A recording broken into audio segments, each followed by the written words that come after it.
Hello, and welcome to my review of the eighth studio album by American Idol alumni and pop superstar Kelly Clarkson called Meaning of Life, which was released this past Friday. I am so excited to talk about this record. It is a huge success, in my opinion, for Kelly and for pop music in general. I think that Kelly showcases always on all of her records such vocal talent, such versatility, and all of the producers and writers that she works with, the songs are always going to be undeniably good. But there's something to Meaning of Life that sets it apart.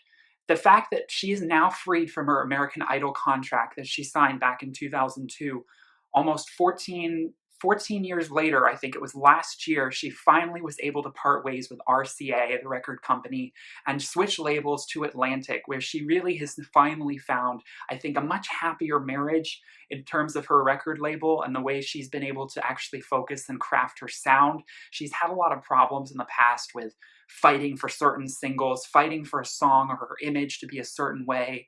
There's always been, a push to make her music just super pop and super produced, but she's actually really inspired by more R&B soulful sounds.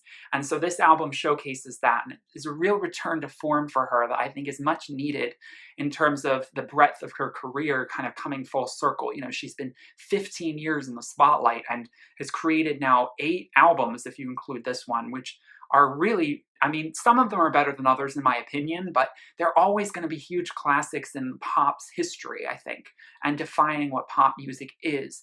And so Kelly bears a lot of that burden on her shoulders, which might be too much to bear, but she does it so classfully and elegantly.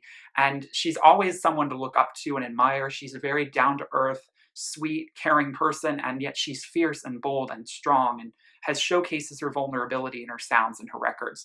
Meaning of Life, I was instantly intrigued by the title because I knew, and the album cover as well, that this album was going to be imbued with life, with energy, with positivity.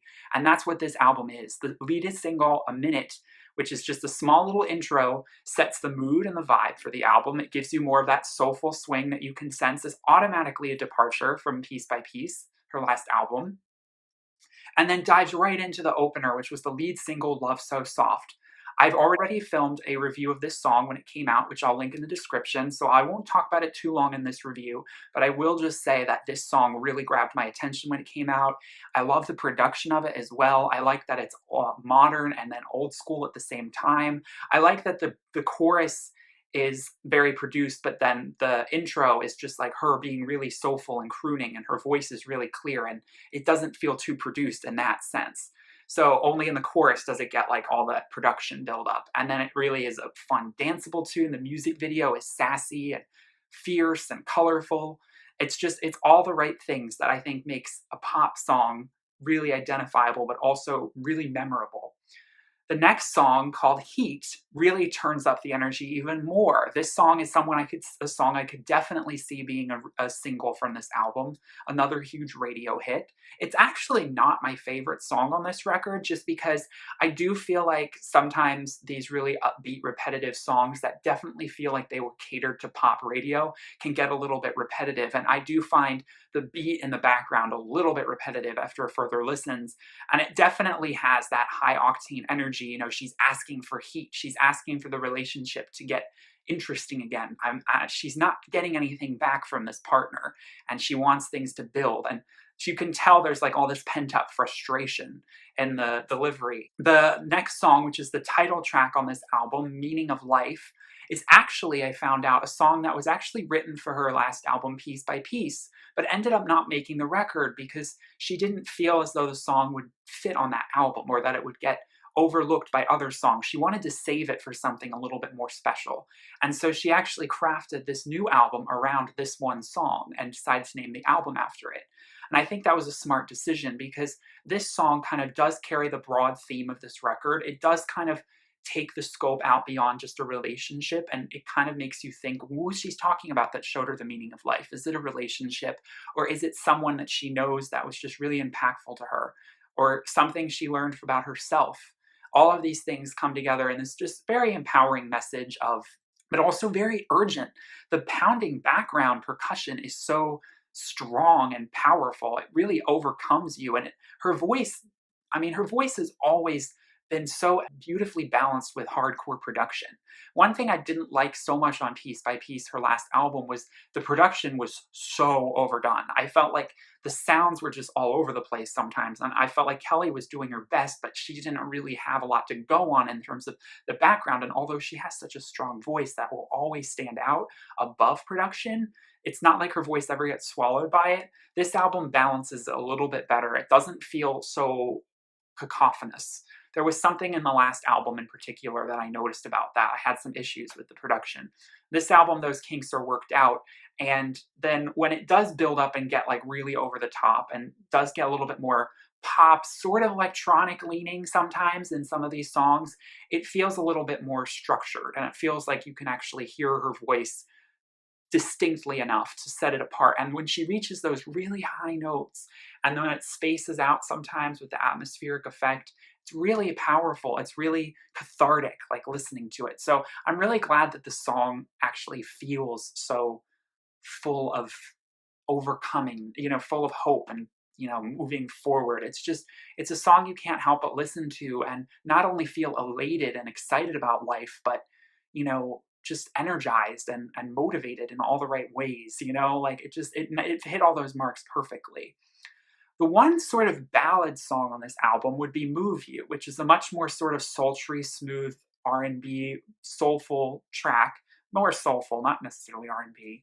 Definitely a beautiful song that hits all the right notes in terms of the feels. It's very emotional. The backing vocals are so strong and beautiful. She does use some really talented, amazing backing vocalists on this album. She uses like gospel sounding choir vocalists that really add some soul and depth to the sounds of this album. The the way she carries the message of this song as being, I've received so much beautiful love in the past. Now I want to give that back to someone else. And again, I don't necessarily, with all these songs, I don't necessarily always think of it as just a relationship. I think of it as sort of like, I want to give back to the world.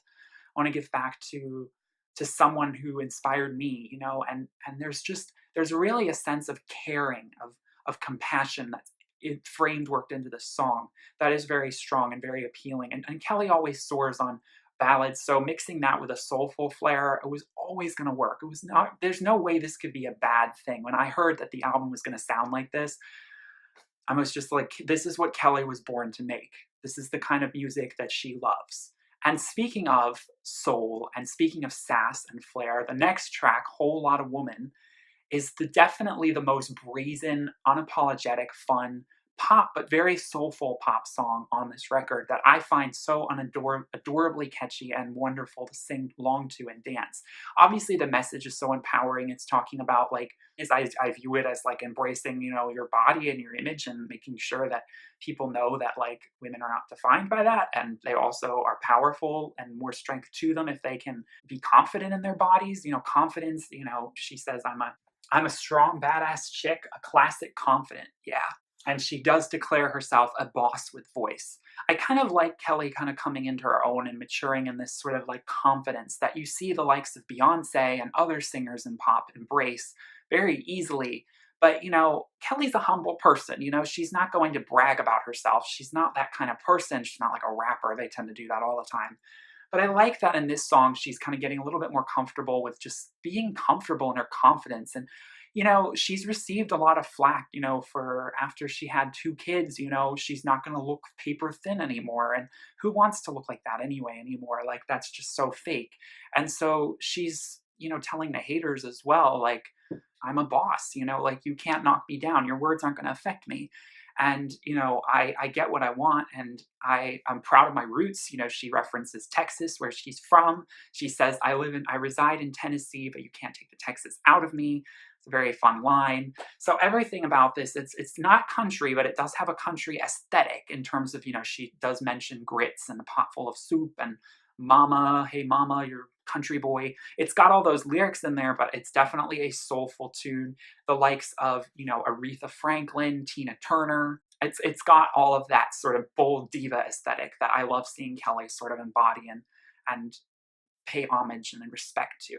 The next song, Medicine, this song feels a little bit more in the similar vein to songs that she's done in the past. It's a lot more kind of similar to Piece by Piece, that album in a lot of ways, or other albums like Stronger. I could see it fitting on All I Ever Wanted, all of those records. It has a little bit more just a basic pop sound, and it's catchy, it's fun. I think it's got some really cool production, and I think it's got a really catchy melody. Lyrically, it's saying, I realized I don't need you to be fulfilled. Like, I'm so much more. I need to figure out what I want for myself. So it's about self-empowerment. It's about realizing when the relationship is no longer serving you, or it's no longer just working in general. And again, I do love this one part sort of towards the bridge where there's that repeated electronic, you ain't my med, you ain't my medicine. But in the background, there's just this beautiful choral backing hum that just sounds so full of soul and life, and it carries the melody really well. So that was one of the parts that really got me interested. I love that part of the song. Cruel to me was not necessarily one of the strongest tracks on this album. It's not one I keep coming back to, but I mean, again, the standard is set so high for this album, so it's not a bad song by any means. It's just, there's no skippable song on this album, but Cruel for me, although the melody is strong, it has a little bit more of the R&B flair, and I appreciate that, and it still feels so soulful and imbued with life. Don't be cruel, it's taking all of me to love someone like you. Like, just don't make this harder than it already is. Although I sense this frustration in the relationship, it's building up. And she's realizing this is just not going to work because he's not treating her right at all. She's keeping her up late at night, wondering where he is. It's a classic sort of, can you just see things for what they are for once? I'm trying to be the good one. I'm trying to help you understand what you're doing to me. One of the highlights, could be my favorite song on this album, is Didn't I? You just cannot help but get up and want to clap your hands and just belt out this song at the top of your lungs because it just feels so good. I don't know, the groove of it is just right. It has all of the right elements thrown in. A catchy melody, great song vocal talents all over the place. So amazing. I will always love this song. I mean, I can't really say much more about that than just being like, you have to listen to this song if you really appreciate soulful, powerful singing with just a really well constructed like song hook that just is meant to just grab you and never let you go, and also get the point across. And again, it's her saying, this is the last chance. I'm telling you everything I did for you, and are you acting like this never happened? Like, why are you acting so cruel to me when I've done all this stuff for you? I loved you. I did everything like right I could do. I didn't do anything wrong. Why are you making me feel like I'm a bad person? She needs to get away. A lot of these songs, I mean, it's like, girl, you need to leave. You need to just figure out and find someone who will accept you for you and not do these games and be horrible. I mean, all these songs are just like these powerful kind of anthemic belters post-breakup or just right before the breakup. Would you call that love? This is another song along with Medicine. These two songs, I feel like they belong more on Piece by Piece. Again, they have a little bit more of like an electronic sort of airier production that's a little different from the sort of basic percussion, jazz influenced sort of sounds that some of these other songs have. This song is a lot more spaced out, and it's a lot more atmospheric because of it. It sort of makes you just feel into a certain mood. And again, it's saying like, look at what we just had. Would you call this love? What is this that we just had? I mean, all these songs are kind of looking at the same problem in the same light. And, they're all kind of addressing it in sort of a different amount of energy and a sort of a different space. It's like a different kind of level of Kelly is coming through each of these songs. Then we come to the one other ballad on this song, I Don't Think About You. It's not really a ballad, but it does have some beautiful vocal acrobatics, as I like to call them, up against just a nice soft piano that feels so needed at this point of the album, because I must admit at this point, things have been so high octane that you're a little weared out. I mean, you've probably been dancing a lot, you've been belting a lot. Things need to slow down and things need to be a little bit more reflective. But also, I think, look forward to being more hopeful, because the last few songs were all about this relationship that's been so horrible. And they have that bitterness to them. And this song is sort of accepting that like things had happened in the past and that's okay. And I'm moving on and I'm going to be better. I see this song more as a song reflecting about her relationship with RCA Records than necessarily just being about a relationship. She loves the woman that she was along the way. She's loved a lot along the way. She's used, RCA was great for her. She's had such an amazing career so far. But, at the same time, they weren't actually in her best interest. And now she's finally free, to do the things that she wants to do fully musically. And And of course, now she has kids and a family. It's all these things are coming together for her. And she's realizing now, looking back, like all the struggles were worth it. And I'm going to forgive and forget what happened. But I'm not going to spend too much time on the past. I'm going to acknowledge it was what it was. And I'm going to look forward, hopefully, to the future. And that's what this song is. It just gives you this hopeful kind of everything's going to be okay vibe that this song really carries really well. And the beautiful melody that she carries along with the piano that just is so arresting and so thought provoking and so beautiful for Kelly. I think it's one of the best ballad like songs she's ever done in her whole career. Like I will say that hands down. Just best. I mean, it's a shame it's not the whole song. Isn't just piano and her. I kind of wish it was because when she does go into the chorus, it gets almost a little too much, but it feels so beautiful all together anyway. It's still a great, pure, which is gorgeous song. Slow Dance, again, we're going into that sort of sultry R&B vibe. I think this song is well placed towards the end of the album because this is about a new potential lover, encountering them in a dark, dance floor and thinking, oh gosh, he's so handsome, but what's this gonna be like? Is this going to work? I feel like we need to take this slow because I'm just coming off of a breakup and I don't want to rush things. I've been really hurt in the past and you're a little too much for me possibly, but I still want to take you on. So there's that feeling of like, let's just meet in the middle. Let's just slow dance. Let's just take this new relationship and as it comes. And it's sort of like a mantra for just like the future. Like, don't get too caught up in rushing things, let things take their time and build. And so they'll be the best things in life are worth waiting for. That's an important message to carry now that she's come through like this sort of resentful kind of atmosphere that was formed by this harmful relationship. The next song, Don't You Pretend, just embodies this sentiment even stronger by her saying basically, I want all of it or nothing at all.